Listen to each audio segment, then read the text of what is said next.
여러분 안녕하십니까? 팔뉴스 보기 전 채널 고정 본격 뉴스 배달쇼 8번째 시작하겠습니다. 이게 휴가를 갔다 와서 하려고 그러니까 입에 잘 안 붙네요. 저는 SBS 보도국 손승욱 기자고요. SBS 뉴미디어국 신정훈 기자. 안녕하세요. 그리고 보도국 이슈티팀 심영구 기자 나와 있습니다. 안녕하십니까? 네. 오늘이 12번째 시간입니다. 그리고 원고에 이렇게 써있네요. 좋아요, 구독 눌러주시고 댓글도 많이 남겨주세요. 대뜸 시작부터. 예, 제가 이렇게 유튜브 같은 거 보면 이렇게 얘기하는 거 좀 저는 그런 거 같은데 써 있어서 아니요, 그렇지 않아요. 당연히 그런가요? 빨리 댓글 많이 남겨주시면 좋죠. 네네네. 네네, 감사합니다. 오늘 바로 시작하겠습니다. 뉴스가 좀 많아서요. 오늘도 먼저 오늘 꼭 알아야 될 5가지 주요 뉴스를 정리하고 그 가운데 2가지를 골라서 더 이상 다른 뉴스 찾아보실 필요 없을 정도로 자세히 살펴보겠습니다. 다채로운 뉴스만 참 본격 뉴스 배달쇼 8번째 시작하겠습니다.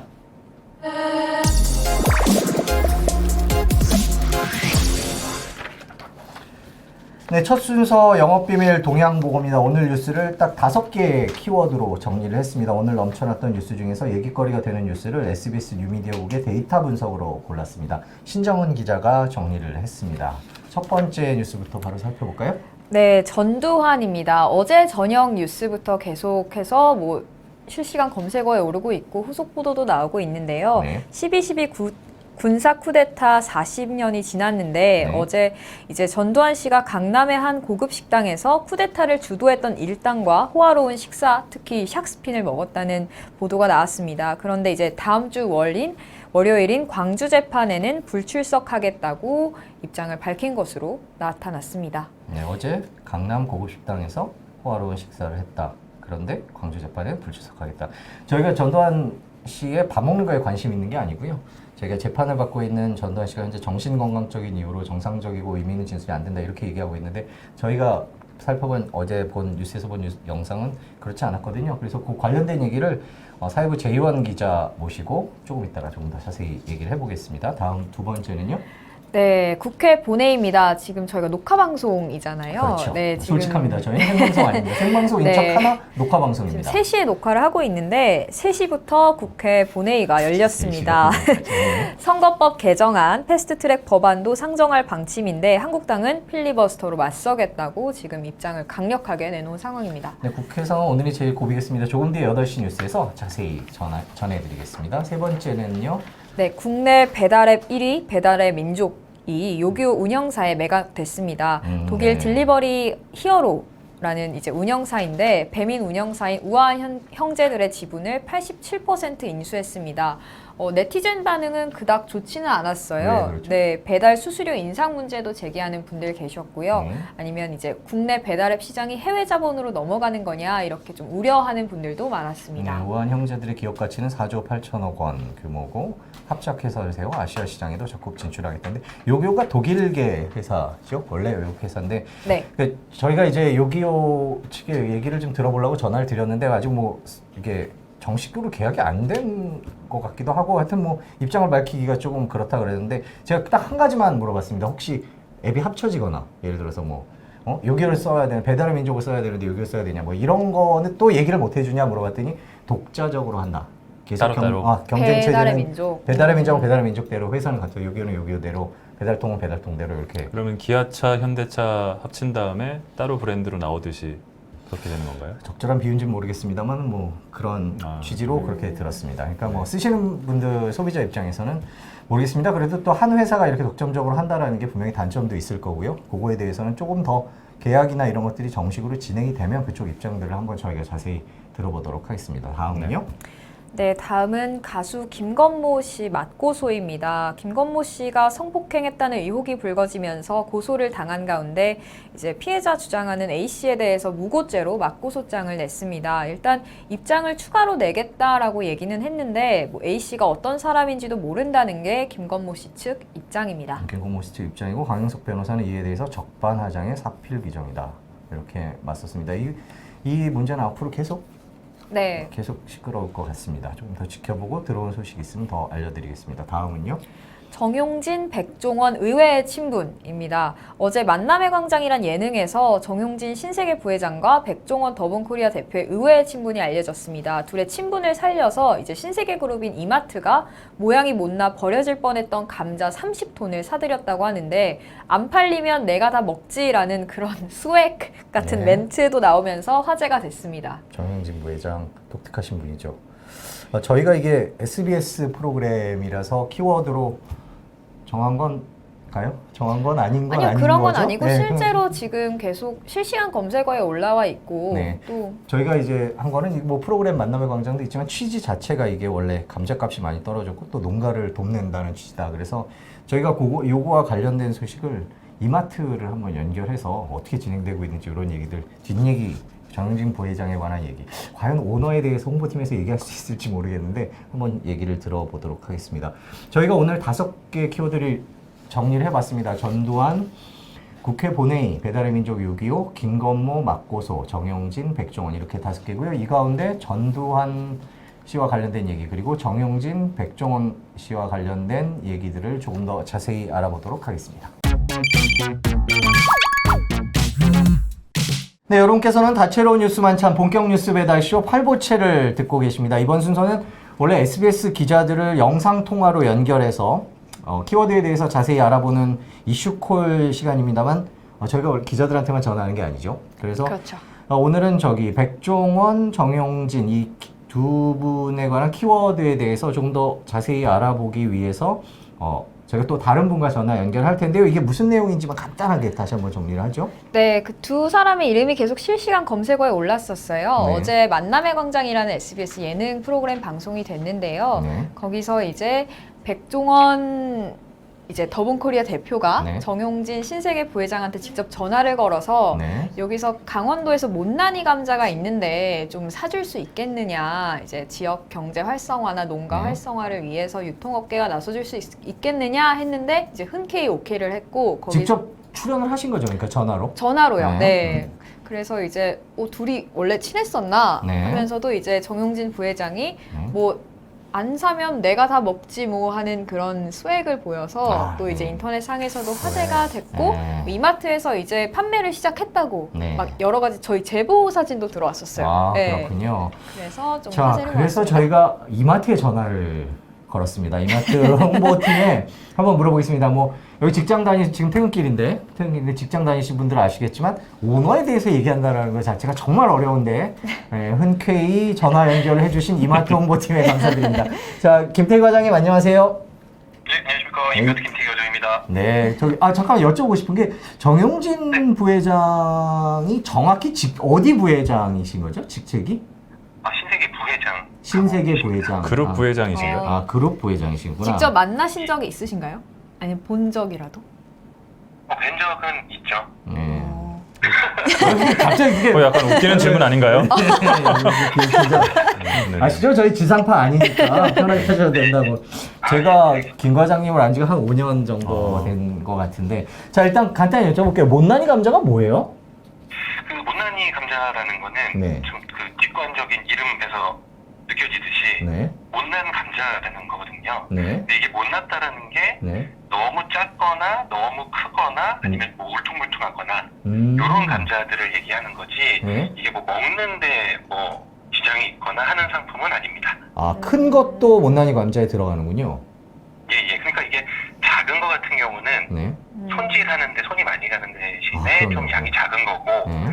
크거나 울퉁불퉁한 거는 네. 이 대형 식당이나 뭐 이런 가공업체들에서는 네. 감자를 기계에 넣어서 돌려서 그 껍질을 깐다고 하더라고요. 기계에 근데 이게 너무 크거나 울퉁불퉁하면은 기계가 좀 고장날 수도 있고 해서 그래서 이런 것들은 좀 이제 상품화가 어려운. 아, 그래서 큰 게 그렇군요. 예. 그런데 이제 정용진 부회장이 어떻게 이렇게 나서게 된 건가요? 방송에서는 좀 되게 우연히 성사된 뭐 빅딜처럼 보여졌는데 결코 그럴 리가 없죠. 네. 분명히 뭐가 있었을 것 같은데. 네. 어떻게 나선 건지 네. 제가 이게 이마트 다니는 직장인으로서 말씀드릴 수 있는 거는 아, 네, 이해합니다. 충분히 이해합니다. 네. 일단 SBS하고 농림수산식품부가 이게 좋은 취지로 네. 방송을 만드신 거잖아요. 네. 그렇죠. 그래서 저희 이마트가 네. 그런 농산물 판로를 확보해 네. 주는 네. 방식으로 이제 제작 지원을 하게 된 거고요. 네. 거기에 이제 정부 회장님이 네. 힘을 보태 주신 걸로 알고 있습니다. 아, 그게 공식 입장이시군요. 아, 그러면 원래 계획이 있으셨던 건가요? 이런 협의가 이미 있어가지고 감자를 한 30톤 이렇게 해서 하면 되겠다. 네네. 계획을 가지고 있는데 방송에서도 그렇게 좀 그 흐름 자연스럽게 그렇게 네. 상황이 된 건가요? 자연스럽게 방송에 나와서 정말 다행이고요. 아, 이 방송 잘하시네. 예, 예. 네. 예, 여기까지입니다. 저는. 네. 아니, 저기, 뭐야. 조금만 더 여쭤보면, 못난이 감자 진짜 팔지 얼마에 팔아요? 저희가 13일 이제 방송 다음 날부터 판매를 하고요. 네. 오늘이네요, 오늘. 네. 오늘이네요. 그렇죠. 오늘이고 네.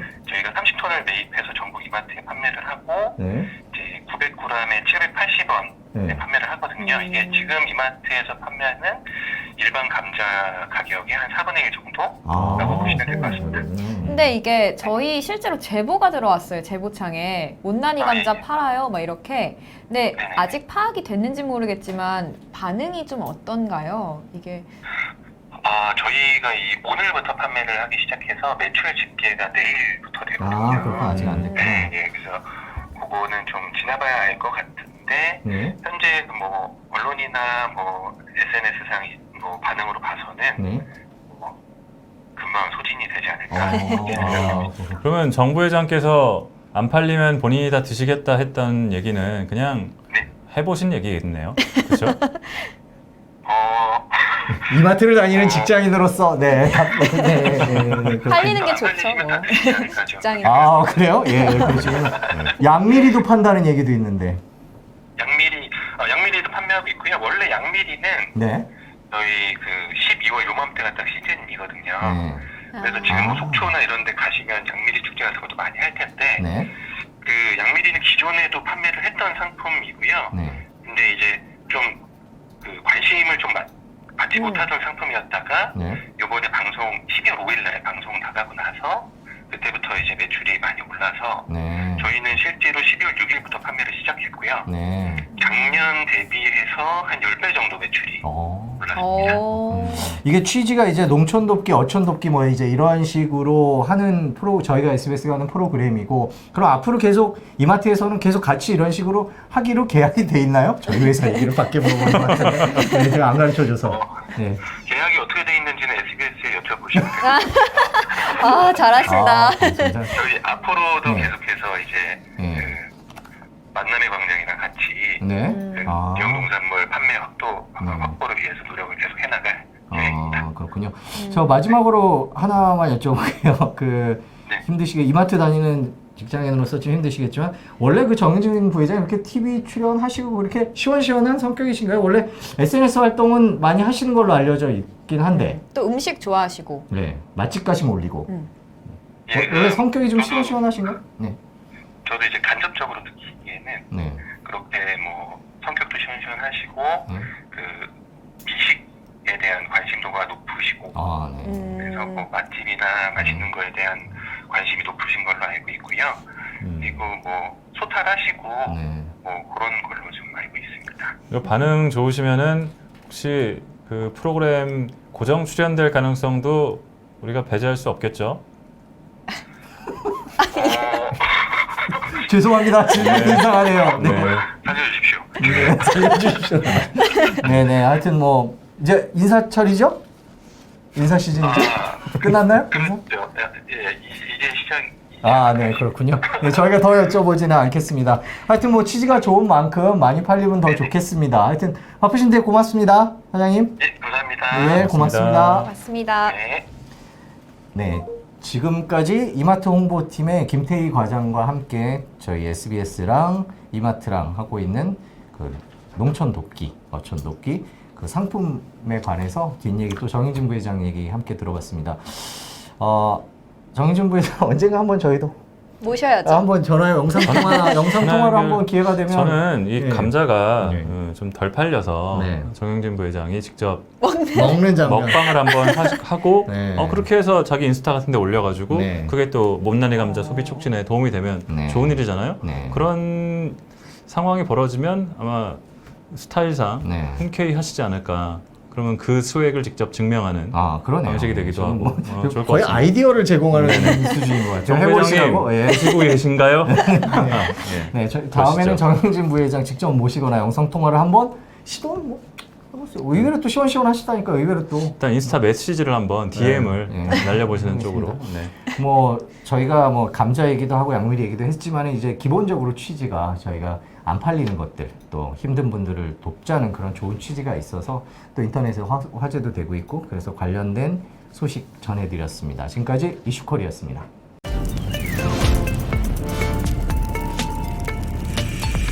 네, 여러분께서는 다채로운 뉴스 만찬 본격 뉴스 배달쇼 8보채를 보고 계십니다. 이번 순서는 SBS 기자들을 스튜디오로 직접 모셔보는 아는 기자 순서입니다. 오늘 내용은 어제 전두환 씨가 서울의 강남의 한 고급 식당에서 40년 전 쿠데타를 주도했던 일당과 호화로운 식사를 했다.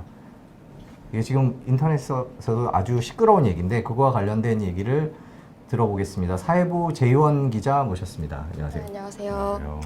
저희가 기자라고 모시긴 했지만 아침 토요일 모닝와이드 앵커시죠. 방송을 시작을 했나요? 네, 일주일 됐습니다. 네. 처음 한 게 그러니까 지난 토요일. 네네네.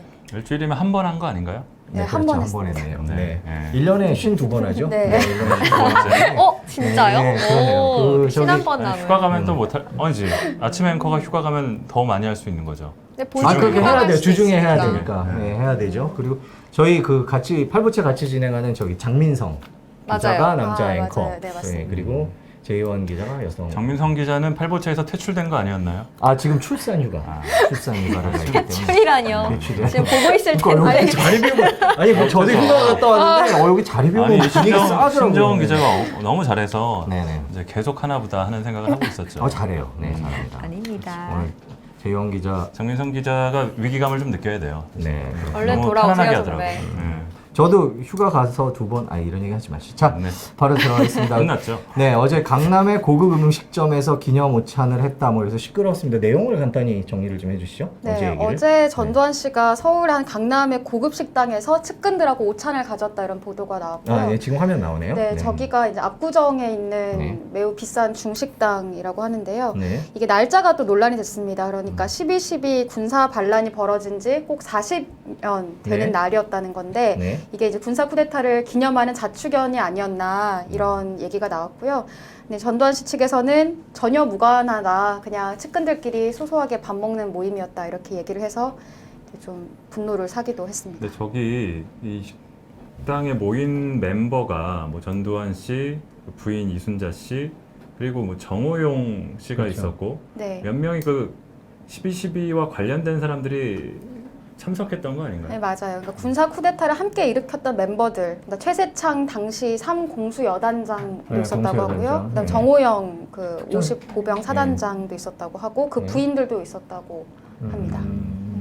저기 식당이 중식당이라고 지금 얘기해서 뭐 먹는 데예요? 강남? 저기가 유명한데요? 이름이? 예, 이름을 말해도 되나요? 근데? 저희는 다 됩니다. 예, 이름이 저희는 뭐. 압구정에 있는 다이닝 마라고 합니다.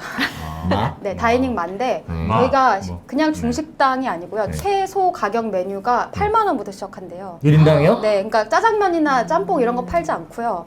그리고 아니, 뭐 달라고 주긴 검색하면은 하겠지만, 예. 샥스핀 전문점입니다. 저기가. 아, 다이닝. 네. 다이닝. 이게 그 이만솔 부대표가 가서 지난번 골프 때처럼 네네네네. 촬영한 거잖아요. 네네. 임 부대표가 제가 좀 저 전에 입틀 막 하고 네. 있어요. 네. 네. 이틀만 페이스북에 올린 걸 봤더니 네. 자기도 저기 밥 먹을 때는 뭣도 안 건드린다 그런 얘기가 있으니까 네. 네네네. 제가 기다렸는데 끝날 때까지 네. 자기도 뭘 시켜서 먹어야 되니까 네. 두 분이 가가지고 네. 시켰는데 제일 싼 게 8만 원짜리니까 아니, 무슨 둘이 말이야. 기다리면서 16만 원어치를 먹어야 아, 했다는 거예요. 그러니까 그분 입장에서는 취재비가 16만 원이네요. 그렇죠. 오.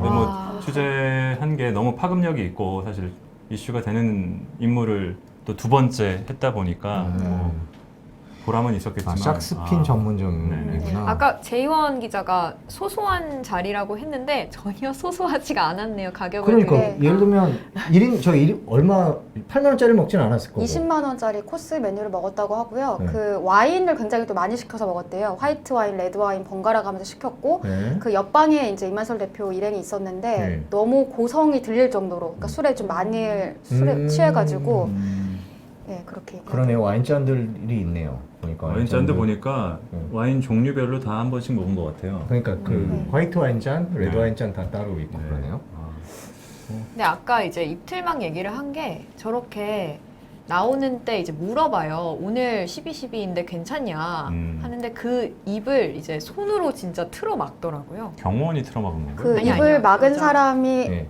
정호영 씨의 부인인 것 같다고 아. 이만솔 씨가 얘기하더라고요. 그렇군요. 네. 근데 이제 저희가 뭐 전두환 씨가 뭘 먹는지에 관심을 가지는 건 아니고 뭘 먹든 말든 뭐 그거는 별 상관이 없습니다만은 저희가 굳이 이거에 관심을 갖는 이유는 이제 재판 때문에 네. 그런 거죠.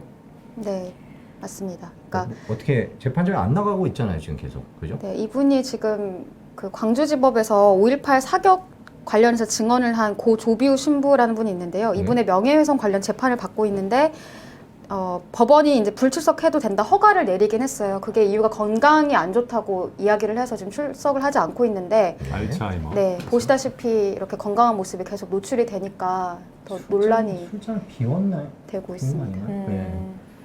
알츠하이머가 저렇게 그 술 뭐 되나요?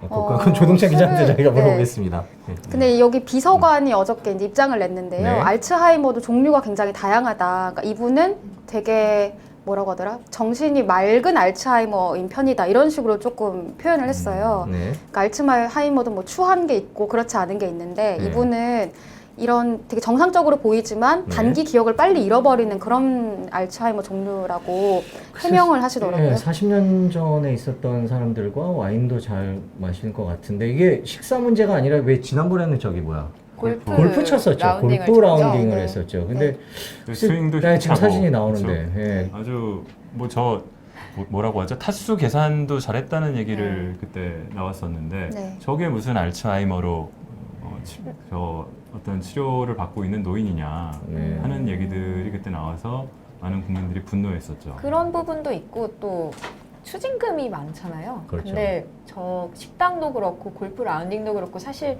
돈이 없으면 가기가 그 아주 유명한- 호화로운 생활이죠. 그래서 호화로운 그 생활. 유명한 29만 원 드립에 네. 아직 29만 원 드립이신데 한 끼에 20만 원짜리를 드셨다고요. 그러니까 그 그 9만 원. 그 29만 원은 화수분 같이 네, 계속 써도 29만 그러니까 원이요. 한 시간당 쓰시는 용돈이 29만 원인가 하는 생각이 얼핏 들 정도로 참 그러니까 저렇게 뭐 좋은 식당에서 밥 먹고 골프도 치고 이러는데 왜 안 나가겠다는 거예요 지금 재판은? 그러니까 계속 꾸준히 얘기하는 거는 딱 그- 건강상의 이유입니다. 그러니까 나가도 증언을 제대로 할 수 없기 때문에 오히려 그 방어권을 포기한 거다 피고인으로서 이렇게까지 주장을 하고요. 거기에 대해서 몰아붙이는 거다. 언론이 이제 너무 악마화하고 있다 이렇게 이야기를 하더라고요. 지금 이 전두환 씨 행적을 계속 쫓고 있는 네. 이만솔 부대표 정의당 부대표인데 그분에 대한 관심도 좀 가더라고요. 어떤 네. 분인가? 아 그렇죠. 이 사진도 이거 골프장도 그분이죠. 그렇죠. 그분이 네. 찍은 거죠. 제가 방금 전에도 만났는데, 그러니까 만나셨- 왜 이렇게까지 아, 저분인가요? 하필이면 네. 전두환 씨를 이렇게 좀 쫓아다니냐고 했더니 네. 일단 뭐 지역구가 본인이 서대문구인 것도 한데 네. 그거에 대한 얘기는 많이 나왔고 이분이 생각하기에는 노태우랑도 되게 비교가 된다는 거예요. 노태우 전 대통령은 그 맞은편에 씨. 바로 노태우 씨는 바로 앞에 또 살고 있는데 그분은 되게 잠자코 살고 있다는 거예요. 그러니까 소위 네, 깝치지 저분 않는데요. 네, 근데 아주 정갈하시네. 예, 그리고 이제 뭐 부인분도 그렇고 하여튼 동네에서도 되게 그렇게 조용조용히 조용조용한데 사는데, 이분은 예. 정말 염치가 없고 음. 반성하지 않는 태도가 자기를 너무 화나게 한다. 음. 그 얘기를 하더라고요. 근데 궁금한 게 저런 일정들을 어떻게 알고 갈까요? 지금 저희가 저희도 이제 취재를 다니고 이렇게 쫓아가 보면 저런 일정 파악해서 가서 찍는다는 게 보통 힘든 일이 아닌데. 근데 뻗치기래요. 아. 계속 뻗치기를 아유, 하고 제보도 시청자분들께 받고. 뻗치기라는 게 뭔지를 아, 말씀해 주세요. 뻗치기는 그냥 네. 무한정 대기하는 그렇죠. 저희 거를. 기자들이 쓰는 용어죠. 우리 그렇죠. 그냥 어디 가서 선배가 이러죠. 그 앞에 가서 뻗쳐. 얘기하는 거죠. 그럼 그러면 뻗치죠. 예, 그분이 그 누군가를 만날 때까지 계속 거기 있는 거죠. 그러니까 엎드려 뻗쳐 생각하시면 됩니다. 엎드리지 않고 뻗치는. 네, 그거를 한다고 하시더라고요. 대단하시네요. 제가 한 10년쯤 전에 네. 예, 아, 이만솔 예, 이만솔 아신다고 했죠. 대표가 당직자였거든요. 네. 그때는 민주노동당, 진보신당이었던 것 같아요. 진보신당에 당직자로 계셨는데 그때도 되게 뭐 일단 좀 재기발랄하고 네. 예, 젊은 진보 정치를 꿈꾸는 음. 젊은 진보 정치인으로 했는데 그 사이에 아주 아, 근데 집요한 정신으로 그러니까 성장을 했습니다. 예, 저는 노력은 높이 사야 될 것 같아요. 진짜로. 어때요? 만나보니까 인상이나 뭐 이렇게 말하는 거나 이런 것들 어떤 분이시던가. 약간 저 궁금해요, 저도. 저분 그러니까 약간 뭐라 피가 끓는 사람이라는 느낌을 받았어요. 음. 제가 최근 만난 사람들 중에 피가 끓는다. 네, 그런 표현이 딱 맞는 것 같고. 한번 저희가 이만설 부대표가 정의당이죠? 네. 예, 어떤 활약하는지 한번 계속 또 지켜보면 재밌을 것 같아요. 어제 그 문제랑 저 재판 문제에 대해서 전두환 전 대통령, 전두환 씨 쪽에서 입장이 나온 게 있나요? 네, 어제 비서관 명의로 입장을 냈는데요. 네. 그러니까 알츠하이머가 맞고 네.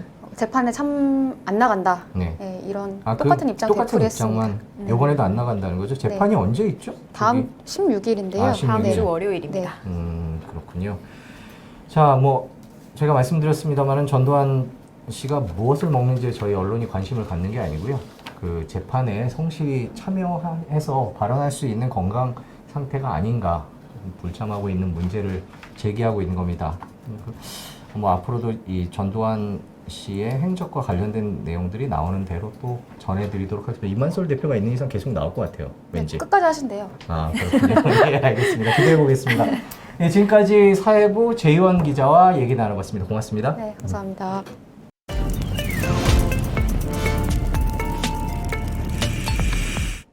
네, 여러분께서는 다채로운 뉴스 만찬 본격 뉴스 배달쇼 8보채를 듣고 계십니다.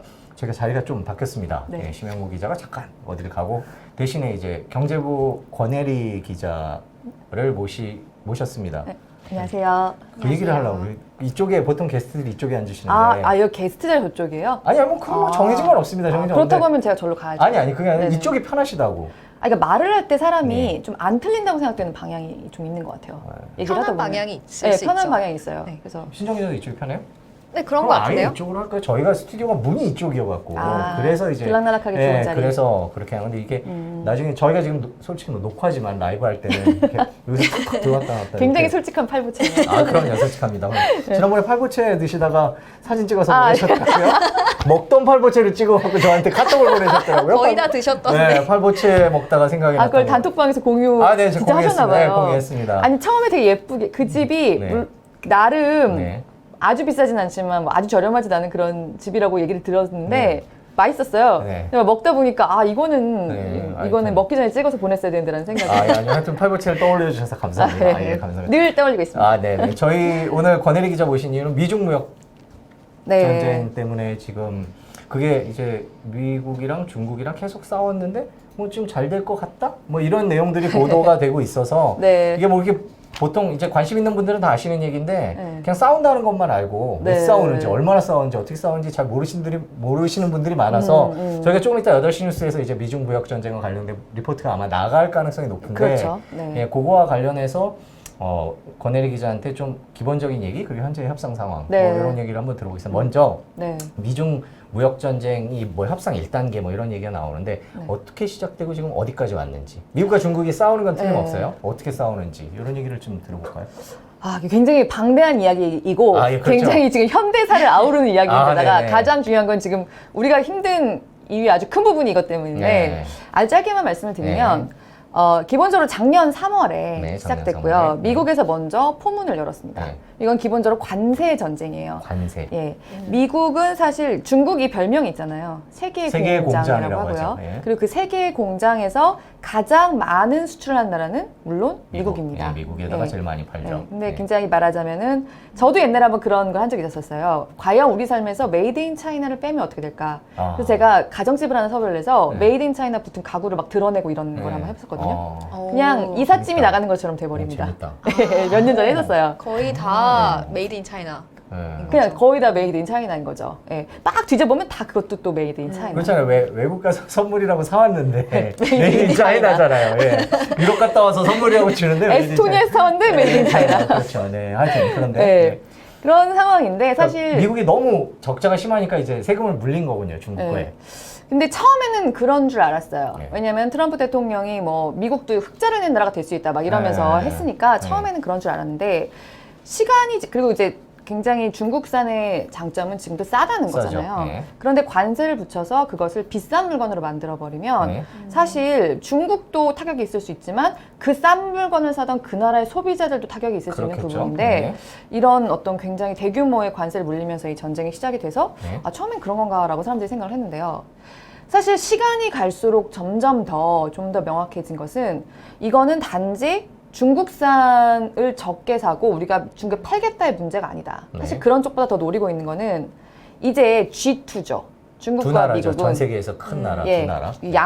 양대 강대국이 됐는데 지금은 미국이 1번입니다. 가장 네, 강한 일본. 나라. 예. 그런데 이것이 중국으로 바뀔 수 있기 전에 마지막 상황이라고 미국이 보는 게 아닌가. 결국 아. 패권 다툼인 그렇죠. 거네요. 이런 상황이기 때문에 이렇게 하고 있다는 전망이 힘을 얻고 있어요. 왜냐하면 관세 전쟁으로 계속해서 가고 있지만 사실 이 뭐 무역 미중 갈등이 타결될 수 있을 거라고 생각됐던 상황들이 있었는데 그 전에도 뭐 오늘도 아직 서명했다는 뉴스는 확실히 나오지 않고 있는데 서명 직전까지 갔다가 파토나고. 이게 그랬던 적이 있어요. 파토란 말 써도 되나요? 는 제가 지금 속으로 파토란 말을 죄송해요.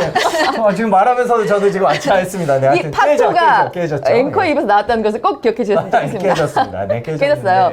그때도 뭐였냐면 결국은 지적 재산권 문제에서 지적 재산권이요. 결렬이 묻거든요. 한마디로 너무 짝퉁이 많다 이런 그렇죠. 얘기 아니에요? 커. 특히 이제 첨단 기술, IT 이런 부분에서 뭐 우리나라와 중국 간에도 그런 갈등이 종종 보도가 되고는 하지만 중국이 사실 세계의 첨단 기술을 사실상 베끼고 있는 상황이에요. 정말 뺏겨요, 걔. 예.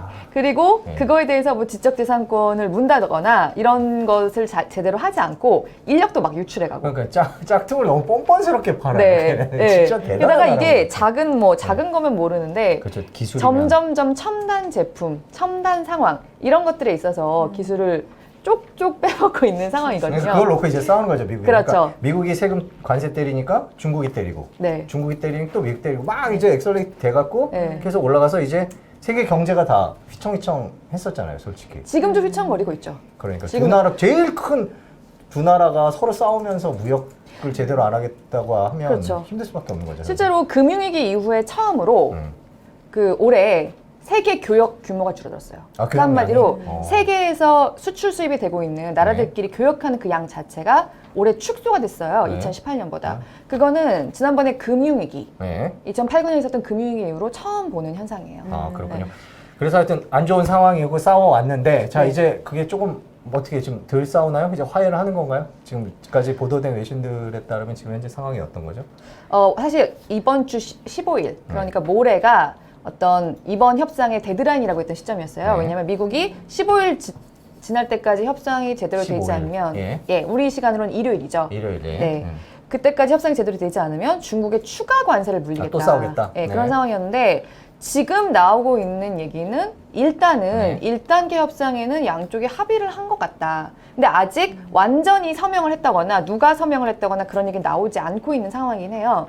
그러면서 나오는 게 제가 왜 이게 사실 경제적인 문제인 것보다 패권 다툼, 결국은 중국이 이것보다 더 큰 것을 막으려는 네. 미국과 네. 우리는 관세를 아무리 올린다 하더라도 계속해서 우리는 베끼지 않으면 안 돼. 우리가 1등이 돼야 되니까.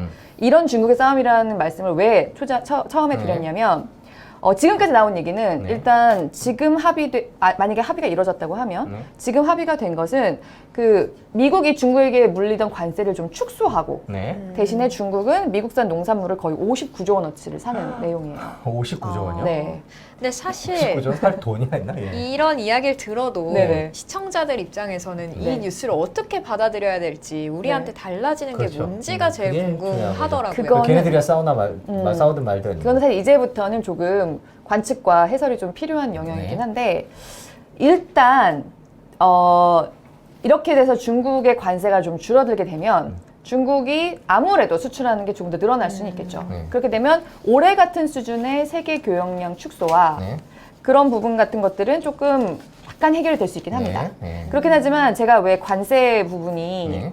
그 관세 부분만 서로 만약에 이번 협상이 타결이 됐다고 하더라도 네. 관세 부분만 서로 좀 타결을 하고 네. 뭐 서로의 이거 주고받기만 한 거다라고 말씀드리냐면 네. 제가 지금 이 미중 갈등에서 가장 큰 문제라고 말씀드렸던 지적재산권 문제 그건 이번 협상에서 다뤄지지 않은 걸로 지금 계속 얘기가 나오고 있어요.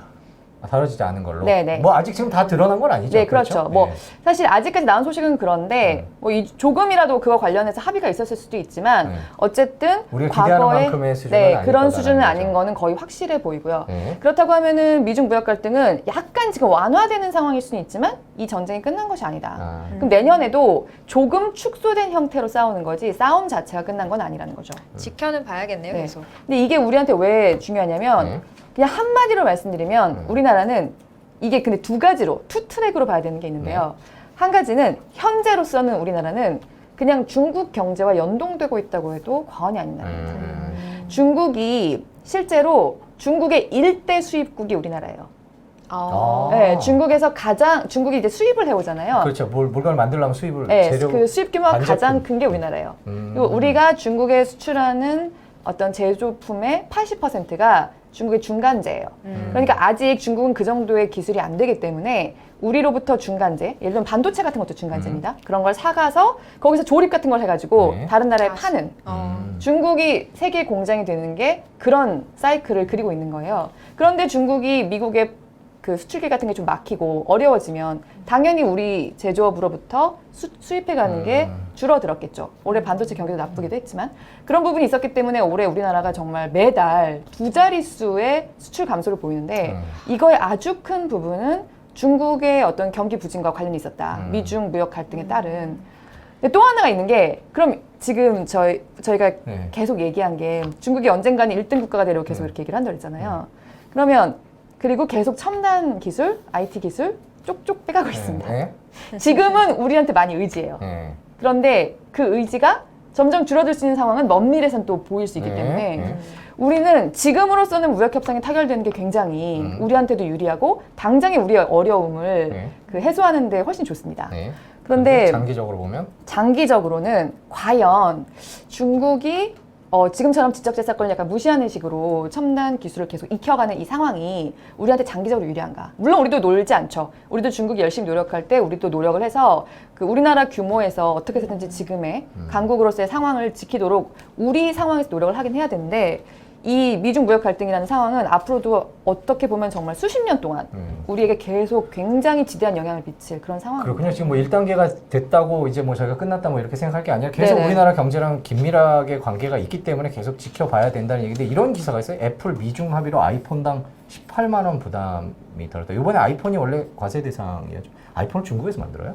아이폰 중국에서도 만들죠. 아, 근데 이게 우리나라에 해당되는 얘기는 아니죠? 미국. 근데 이제 일반 소비자들은 체감이 될 것 같아요. 그러니까 네. 18%면 18만 원이면 근데 요거는 사실 어떤 관세가 붙었다고 해서 바로바로 소비자한테 전가되거나 전가시키진 않죠. 네, 그렇게는 이런 상황은 아니기 하겠죠. 때문에 네. 실제 소비자가 얼마나 느낄지는 또 별개의 문제긴 한데요. 네, 네. 그렇군요. 그런 면들이 있습니다. 뭐 내년 경제에 좀 보탬이 됐으면 좋겠습니다. 일단 1단계라도 되면 네. 그러니까 둘이 좀 덜 싸우면 네. 뭐 아까 장기적인 얘기를 하시긴 했지만 하여튼 일단 둘이 좀 덜 싸우면 우리나라에 보탬은 되니까 또 요즘에 네. 경제 안 좋다는 얘기들이 계속 나오고 있는데 이런 소식들이 잘 전해졌으면 좋겠습니다. 지금 현재 상황이 어떤지는 조금 뒤에 8시 뉴스에서 자세히 또 전해드릴 거고요. 이 미중 무역 전쟁과 관련된 좀 더 긴 얘기는 다음 주에 이것머니에서 할까요? 아, 그럴까요? 이것머니에서 할까요? 네. 그럼 한번 생각해 보도록 하겠습니다. 네. 네, 지금 미중 무역 협상 어떻게 진행되고 있는지 또 배경이 뭐고 어떻게 시작됐는지까지 경제부 권혜리 기자 모시고 자세히 얘기 들어봤습니다. 고맙습니다. 네, 고맙습니다.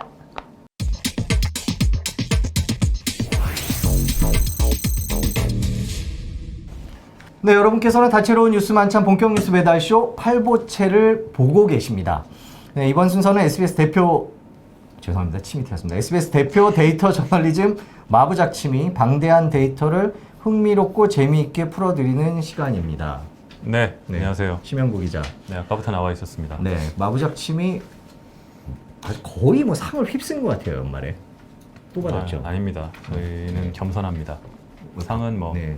네, 빛나는 넥타이를 메고 그러니까 오늘 오셨어요. 시상식 때문에 뵌 오늘 거죠? 방송 때문에 뵀죠. 무슨 말씀을 하시는 거예요? 자, 지난 월요일 날 네. 우리 순 선배 안 계실 때 네. 너무 경망스럽게 방송을 했고 네. 복장도 불량했다는 지적을 곳곳에서 받아서 제가 좀 대호각성하고 네. 오늘 재킷과 네. 넥타이를 하고 왔습니다. 대호각성까지. 정말 어려운 마부작침만큼 어려운 말이네요. 마부작침. 마부작침 아까 대표 데이터 저널리즘 할 때 약간 쿡 하신 것 같은데 아니 그렇지 기분 않습니다. 탓이겠죠? 네네네. 네. 아니 근데 그 선배 나오셨을 때 심영구 기자님 은근 웃기네요라는 댓글이 막 달렸었어요. 그 얘기 우리 그때 했는데 그 다음에 반응이 없으셔가지고 민망했잖아요. 네, 그렇군요. 네. 저는 다 기억하고 있습니다. 네. 네. 그 이제 기사 내용 얘기 되겠을까요? 네. 아, 오늘은 죄송합니다. 음주살인에 관한 얘기네요. 음주살인. 자, 연말 계속 음주운전 사고가 그러니까요. 어제도 저희 네. 뭐 보도를 했고 네. 지금 준비해놓은 영상도 있죠. 한번 보실까요? 네, 영상 예. 보면서 한번 얘기를 해보죠. 음주운전 사고가 진짜 끊이지가 않고 있습니다.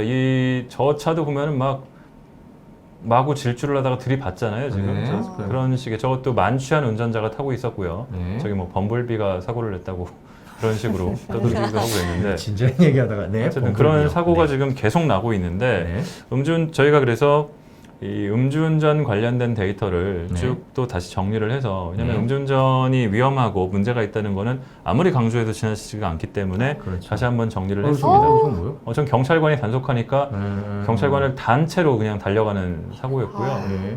저런 식의 위험한 저 최근에 법도 강화가 네. 되고 이랬는데 됐는데도 줄고는 있는데 네. 아주 그렇게 획기적으로 줄진 않거든요. 극적으로 줄어들진 않고 있군요. 네. 저희가 그 법을 만들면은 그런 법들을 잇따라 입법을 하면 극적으로 줄지 않을까 하는 기대도 솔직히 조금 있었는데요. 그죠? 네, 그렇게까지는 안 되는 것 같아요. 좀 인식이 바뀌어야 되는 것 같은데 네. 저희 그래픽 준비한 것도 좀 보여주시겠어요? 네, 그래픽을 보면서 마부작 네네. 데이터 저널리즘 팀 마부작팀이 만든 그래픽을 보면서 대한민국의 음주운전에 대해서 좀 살펴보도록 하겠습니다. 저희가 분석했던 내용은 네.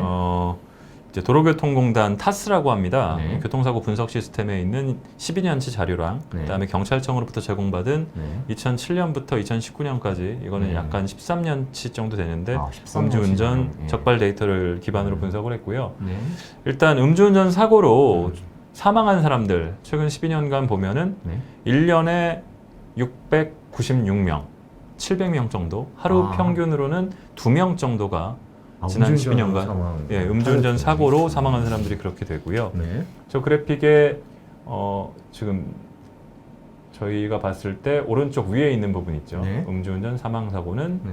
8,355명. 여기에 네. 하루 평균으로 나눠 보면은 2명 꼴이 되는 거고요. 네. 음주운전 이 가해 운전자들 데이터를 또 저희가 입수해서 봤는데 가해 운전자. 가해 운전자가 뭐 남성이 많긴 합니다. 네. 남성이 술을 많이 마시기도 하고 또 면허 소지자 전체 비율을 보면은 남성이 한 58%, 여성이 42%예요. 한 6대4 정도 되는군요. 예, 그렇기도 하고 여성들 중에는 장롱 면허 이른바 네.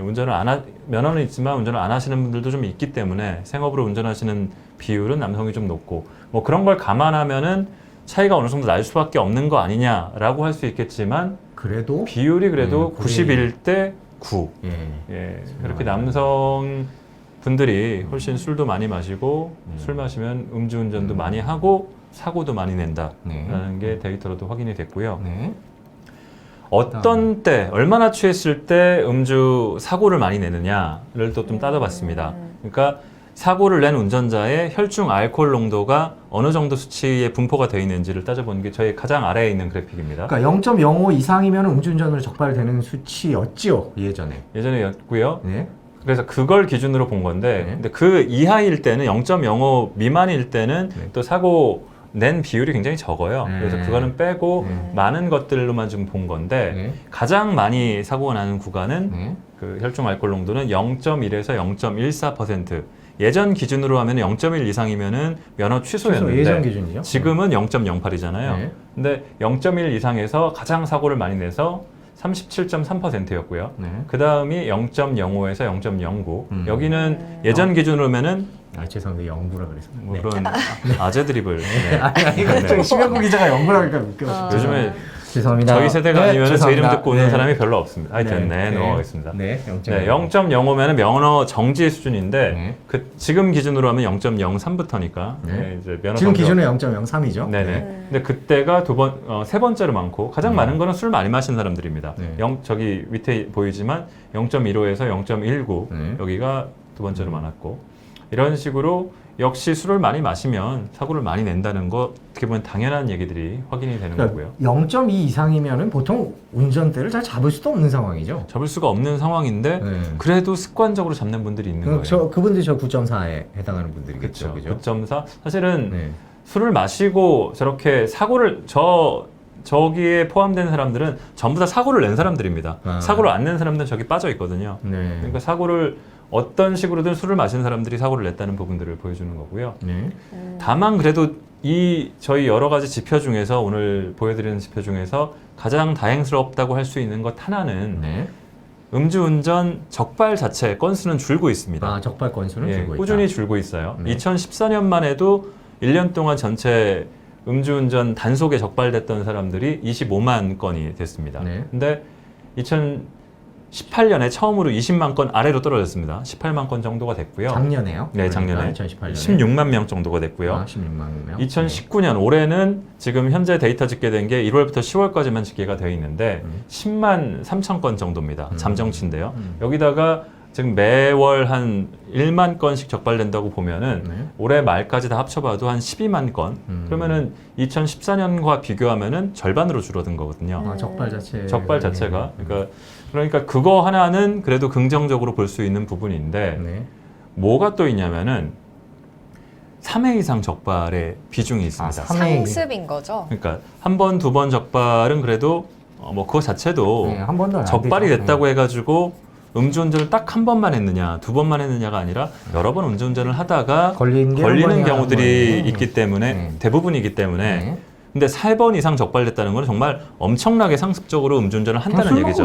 술 먹으면 죄의식 없이 운전하는 분이라고 봐야 되겠죠. 그러다가 한 번씩 걸리는 거죠. 네. 그런 분들인데 그 비중이 네. 전체 음주운전 적발 자체는 줄어들고 있는데 네. 상습 음주운전자의 3회 이상의 비율은 점점 늘고 있습니다. 아. 그러니까 비중이 늘고 있는 거기 때문에 절대적인 숫자는 줄어들었을 걸로 보이지만 그 비율상으로 딴 거 줄어드는 만큼 그분들은 줄질 않는 거죠. 오히려 늘어난 거죠. 그 비율이.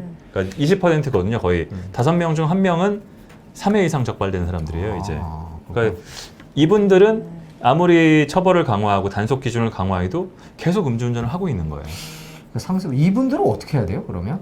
그러니까 이분들을 잡는 게 중요할 것 같아요. 그렇죠? 근데 사실 3회 이상 적발되는 사람의 수는 시간이 흐르면서 늘 것 같기는 한데 어찌 되었든 근데 어쨌든 하는 사람은 계속 한다는 그러니까요. 거네요. 네. 그러니까 아예 음주운전을 저희 9월에 기사 쓸 때도 그런 말씀 나눴었지만 술을 마시면 아예 운전을 못하게 하는 그러니까 근데 운전을 못하게 하는 게 면허를 박탈하는 것만으로는 해결이 안 되는 거예요. 무면허 운전을 하니까. 네, 네. 그렇겠죠. 그러니까 네. 그러면 아예 그 사람은 뭐 차를 소지하지 못하게 한다든지 아니면 차를 갖고 있어도 술을 마신 운전을 못하게 하는 뭐 시동이 안 걸리는 장치라든지 네, 그런 게 그런 더 강제적이고 더 강력한 수단이 나와야 될 것 같고 또 하나는 이 사람들이 거의 약간 알코올 의존증이라든지 병적인 수준에 다다른 사람들이 있기 때문에 그렇겠네요. 자기가 제어가 안 네. 되는 거잖아요. 내가 이거 하면은 위험할 수 있고 걸릴 수 있다는 걸 알면서도 하는 분들이 많기 때문에 그런 분들은 어떤 정신과적인 치료를 병행한다든지 그런 부분들이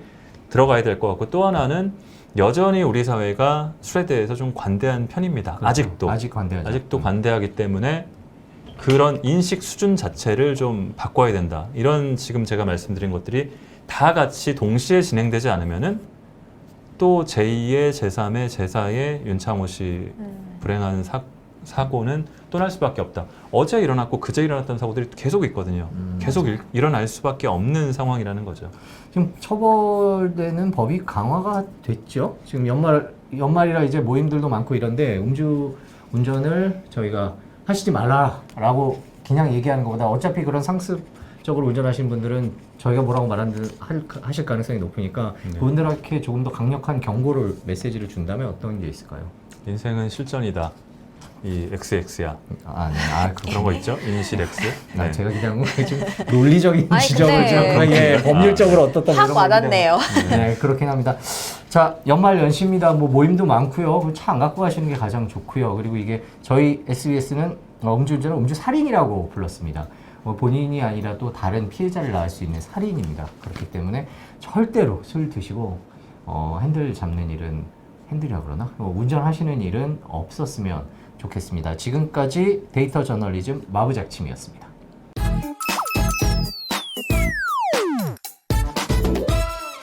네, 팔뉴스 보기 전 채널 고정 본격 뉴스 배달쇼 8버채 오늘 12번째 시간이었습니다. 어떠셨습니까? 손 선배 컴백쇼. 오늘은 뉴스가 많은 관계로 이제 저희가 빠르게 진행을 했는데요. 저희가 드리고 싶은 말씀 여기 또 이게 자꾸 하는데 좋아요, 구독 눌러주시고 댓글도 남겨주시면 저희가 뭐 댓글이란 게 뭐 평가도 좋겠지만 어딜 가서 뭘 좀 취재해봐라. 네. 저희 SBS 기자들이 이제 어디 가서 뭘 취재를 해야 될까 고민이 솔직히 많잖아요. 저희가 뉴스를 만들고 그런데 이제 잘 모르는 것도 많고 현장 그런 얘기들 해주시면 저희가 가서 직접 취재를 해서 그렇게 해서 또 8버치에서 전해드리고 8시 뉴스에서 전해드리고 오늘 8시 뉴스 좀 특별하잖아요. 오늘 8시 뉴스가 특별하죠. 아주 특별한 8시 뭐예요? 뉴스입니다. 모르시죠? 모르죠. 맞춰보세요. 오늘 8시 특집도 아닌데 특집입니다. 김현우 결혼해서? 아시는구나. 예. 아. 저희 조금 뒤에 방송을 하는 팔뉴스 메인 앵커 김현우 기자가 이제 일요일날 결혼을 하죠. 네, 네. 일요일날 결혼을 해서 미혼으로 하는 마지막 방송입니다. 네, 그래서 채널 고정. 예, 많이 봐주시고 아마 다음 주는 그럼 계속 김범주 기자가 하나요? 평일날? 뭐 그렇겠죠? 네, 일주일 간다고 하더라고요. 신혼여행 일주일 가는데 마지막 총각으로서의 마지막 방송 많이 시청해 주시면 감사하겠습니다. 자, 다채로운 뉴스 만찬 본격 뉴스 배달쇼 8버채 오늘 여기까지입니다. 시청해 주셔서 고맙습니다.